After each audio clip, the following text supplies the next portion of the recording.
What's up everyone? Welcome back to the channel. Welcome back to another concept crafting video. This time we have the wall. Yep, this is like my tankiest build so far. It's probably going to be the most boring build.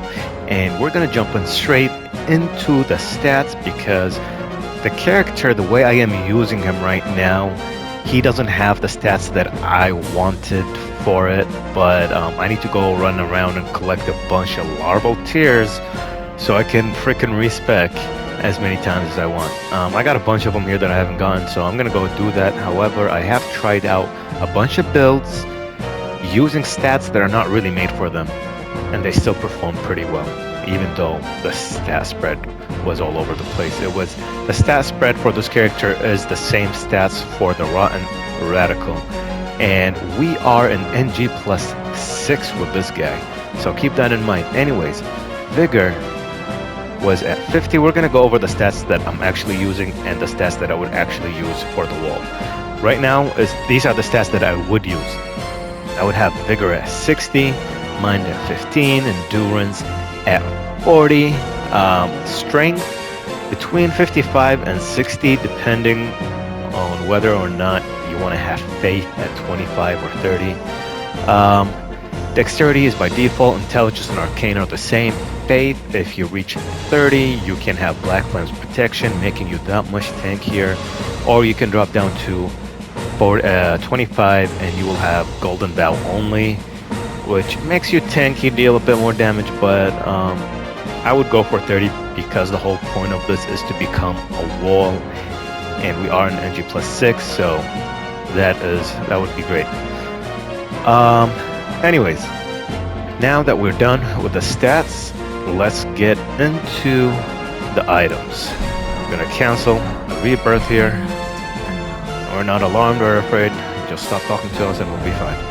Alright, so items. Heavy brick hammer, as you can see, is only plus 24. Even though I'm an NG plus 6, I'm still able to take out enemies. Don't forget, this is a build about, survivability. You're supposed to outlive the boss.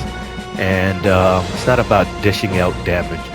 It's just the safest way, I guess, to deal with bosses or just with enemies in general.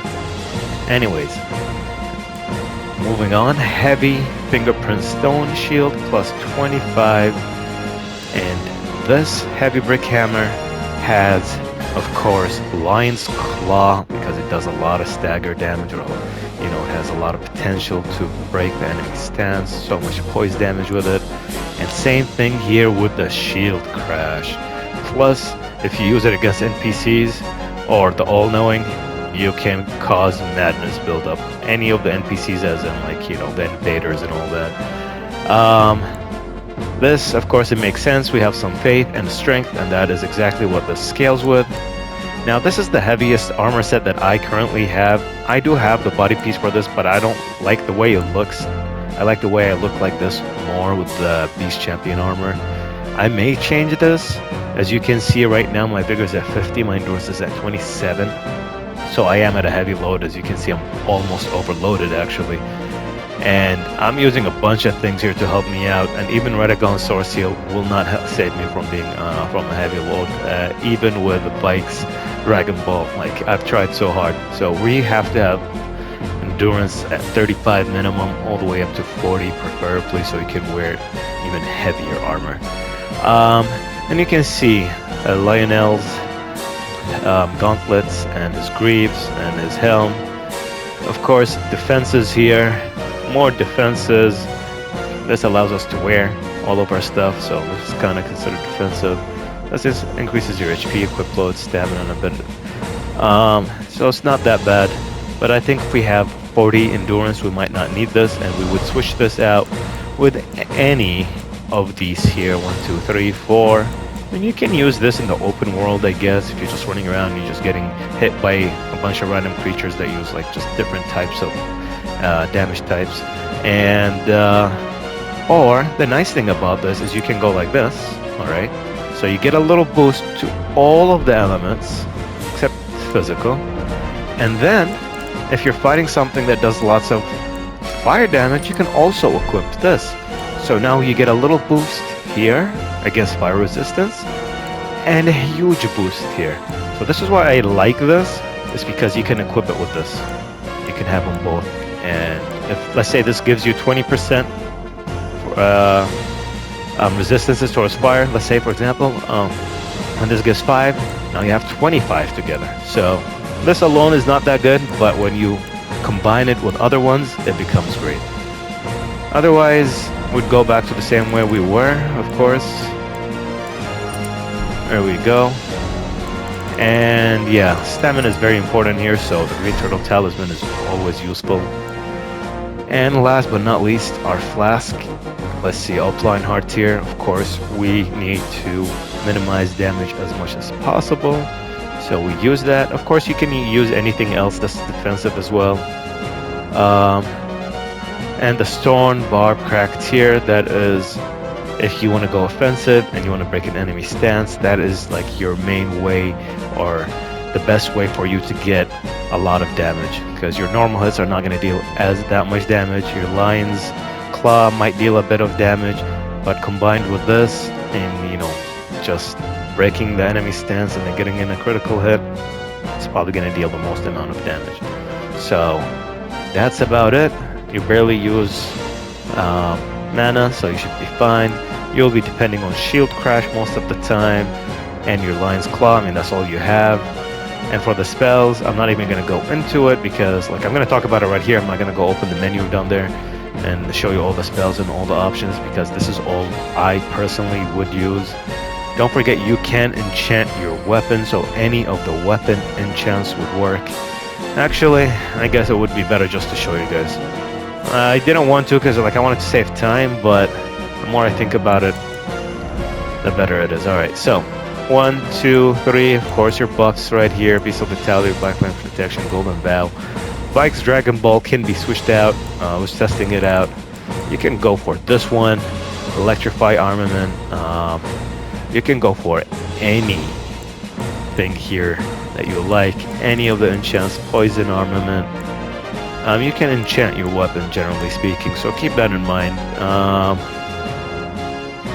And it would be a lot more useful to have it enchanted than to not have it enchanted. However, I'm going to show you what I do without enchanting my weapon, alright? And this is like the only thing that I would go for. Most of my strength builds usually have this, the Stone of Garunk, because it's like, you know, it has a lot of poise damage, low faith requirement.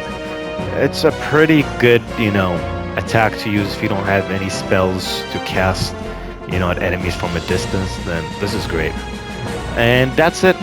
So I'm going to BRB right now, and I'm going to show you just like 2 clips, me taking out the giant, maybe 3 clips, like 2 giants, and then just 1 boss, open world boss from like end-game content, and that's it. This is NG plus 6, don't forget that. So BRB. Alright guys, and I'm back. So we're going to take on this giant troll here 2 times. And then I'm going to move to an open world boss, and then we're going to end it there. As you can see, quick stagger, stance broken right away. And thanks to the stone bar cracked here, of course. When you use it, I believe it only lasts 30 seconds, so you better start getting really aggressive as soon as you drink that flask. And again, my points here, I'm probably around 70 strength, I believe, so don't forget that. You would probably be hitting a bit weaker, as you should be around 55 to 60 strength, so you're not going to be hitting as hard as you are right now, but you also would have a bit more health and more endurance, meaning you probably would take a bit less damage and just survive longer and better. So once you do that, all you have to do is make sure that you're buff and use an enchant. Honestly, I feel like the lightning ones do feel like they help with the poise. I am not sure if that is a fact or not. I have to look it up. If you guys vote for this build, the wall, I'll make a build guide for it, and I'll check all that information and I'll share it with you. But It would be nice if this does poise damage. Now I believe there is another one that does. I think it is the magic armament, so the scholar's armament, I believe, but I also have to double check. So you could use that as well. So those are your options here. I wouldn't like go for anything. I wouldn't go for poison armament. Like the black flame blade might be the only other thing that I might consider, even though it doesn't really fit the build. But you know, since you're not going to be dealing a lot of damage, as this is NG +6 and you're not really designed for damage output, the Black Flame Blade enchant, as long as you're aggressive as soon as you use it, as it only lasts like 6 seconds, I believe, so make sure you get in there and you do as much damage as you can. That should really help out, increase the damage.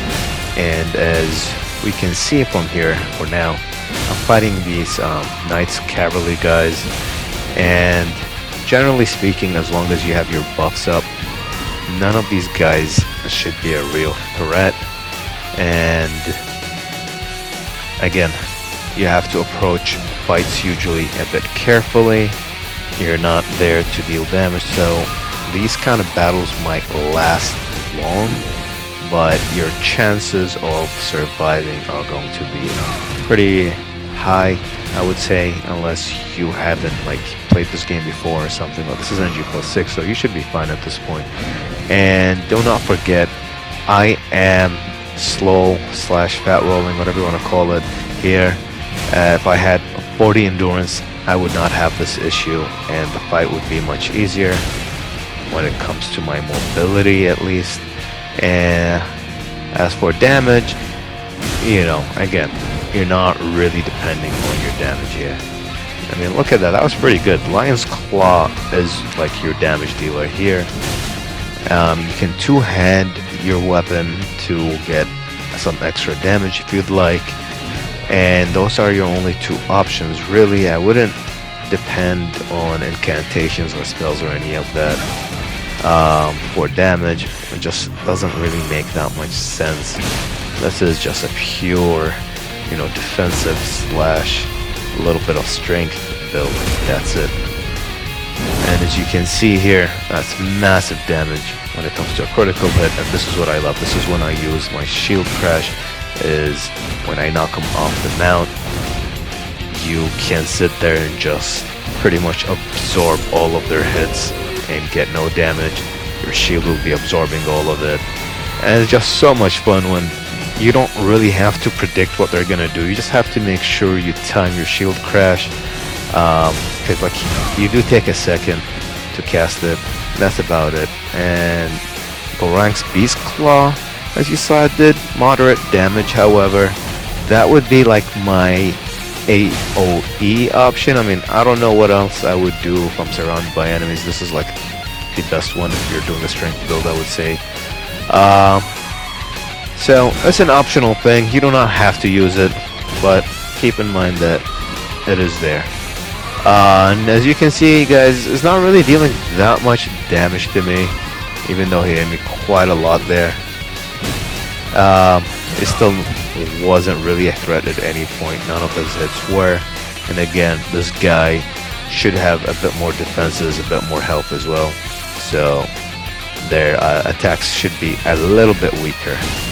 However, when I try this guy, if you guys vote for him, he's going to be an NG +7, so the enemies will be hitting harder than here. So this is a good way of, like, you know, testing it out. I'm guessing the Goskin duos are going to be really annoying. You're going to really have to learn the fight pretty well. But it should be interesting. I've done it with strength builds before, so it all depends on you guys if you want to see this or if you want to see any of the other builds. I've been making a lot of them for you guys. So they're just out there, and I'm going to keep making guides for them even when the DLC comes out and all that. We can see how well these builds stand in the DLC and how well they perform and all that. So it should be interesting. Not sure when the DLC is coming out, but I'm pretty sure it should be sometime next year. And I don't know what else to tell you guys, to be honest. As you can see, it's very slow and methodical. As long as you know the mechanics of the boss fight, you should be getting lots of staggers. And here, again, this fight is pretty much done. Most of his health is gone. I go for another Lion's Claw, and then I finish him off with some shield crashes. Anyways, guys, I hope you enjoyed this episode. Thank you all so much for watching, and I'll catch you all in the next one. Take care, have a great day, and peace.